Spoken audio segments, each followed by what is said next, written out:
de nuestro compañero Fausto Montes de Oca. Muy buenas tardes, iluminada. Buenas tardes a los compañeros acá en la mesa. Buenas tardes a Karina, Francis, Josema. Buenas tardes al país que nos escucha a través de esta potente emisora Z101, haciendo comunicación con responsabilidad social. Señores, hoy cumple, según he visto en mis redes sociales, cumple sus 36 años eternos, dice Carolina Mejía, que cumple hoy 36 años. Le puso comillas, es como una broma.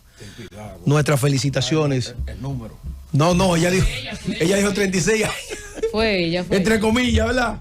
No. Nuestras felicitaciones para la señora alcaldesa. Miren, como hoy ya es previo al día Viernes Santo, queremos hacer un comentario ligero, para respetar la tregua política y demás. Y queremos hablar sobre el juicio de Jesús. Recordemos que un viernes santo, al caer la tarde, Jesús es crucificado. Entonces, alrededor de esa crucifixión, quisiéramos preguntarnos si ese juicio de Jesús fue un juicio que estuvo revestido del debido proceso, de aquellas garantías judiciales.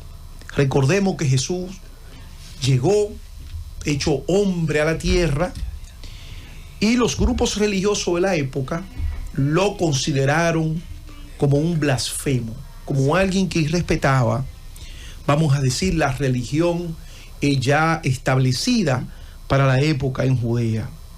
Un Sanedrín, como bien lo establecía ayer nuestro compañero el ingeniero, compuesto por los religiosos que veían a Jesús como una amenaza.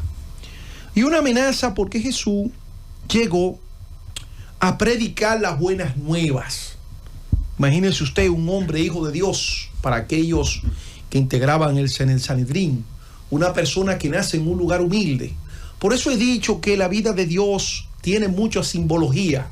Un hombre que nace en un pesebre, nace de un carpintero y de una mujer, lo que hoy podríamos decir una ama de casa. Dos personas totalmente humildes. No nace en el centro del poder de Judea, sino que nace en la periferia. Podríamos decir que Jesús nace en Huachupita o nace en uno de los barrios periféricos de la capital, en una familia humilde, de techo de zinc, que cayéndose las maderas, de un hombre humilde del pueblo, de un trabajador, de una persona que anda en un motoconcho o anda manejando un carro público. En definitiva, Jesús vino al mundo y nació en un pesebre, un hombre humilde. Entonces, para los jefes de la iglesia de la época, esto en sí era una afrenta, que un hombre que andaba, vamos a decir, vestido en harapos y andaba con unos compañeros también de igual procedencia que la de él, era en cierto modo algo como que chocaba con lo que se establecía para la época, que esperaban un Dios, vamos a decir, que representara esos valores de fuerza, de riqueza, un Dios, vamos a decir, totalmente diferente a lo que vino Jesús. Un hombre humilde, hijo de un padre humilde, de una madre humilde. Todo eso entonces desencadenó la furia, el odio del poder establecido. De ese poder establecido que no permitió que un hombre humilde, en cierto modo los humildes le cayeran detrás, porque entendían que era un mal mensaje para el poder político constituido. Y en función de eso entendían que era un agitador que podía generar disturbio político. Y vieron en Jesús entonces eso, un gran agitador para la época. Bueno, ¿cuál es desde el punto de vista del debido proceso judicial? ¿Cuál era el delito que había cometido Jesús? ¿Cuál era? Estaba establecido en las leyes romanas. Existía el precedente de que existía una ley previa o un edicto previo para la persecución de ese delito. Entonces ahí comenzamos a analizar de que ese proceso estuvo lleno de irregularidades. Y estuvo lleno de irregularidades desde el mismo momento de la celebración del juicio. Ese juicio se hizo de manera nocturna. Para la época los juicios eran de manera cuando estuviese la luz solar.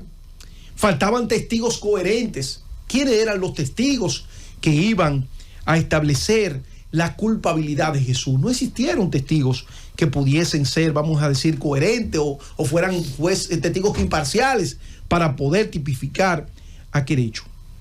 A pesar de que Pilato no encontró culpa en Jesús, ¿qué significa la palabra culpa?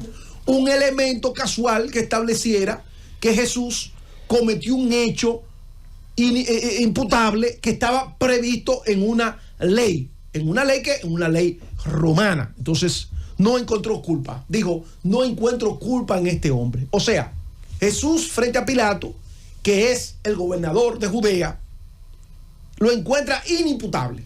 Jesús es inimputable.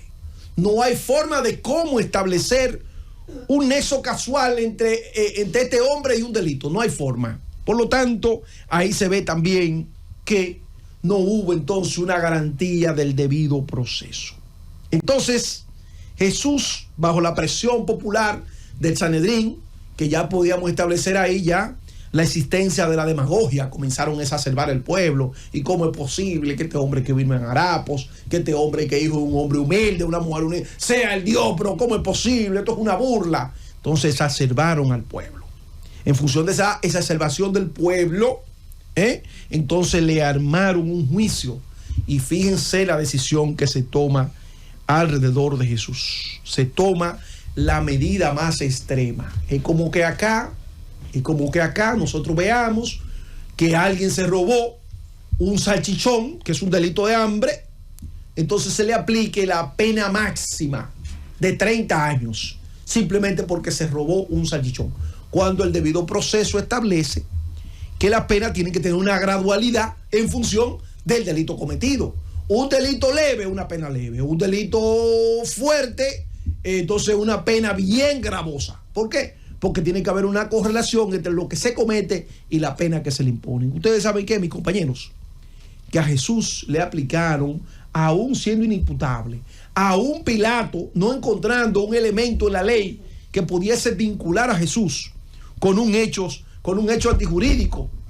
Entonces le colocan la pena superior, la pena de la crucifixión. ¿Y quiénes eran en esa época que se le aplicaba esa pena? Bueno, esa pena se le aplicaba a los delincuentes más terribles y a los esclavos.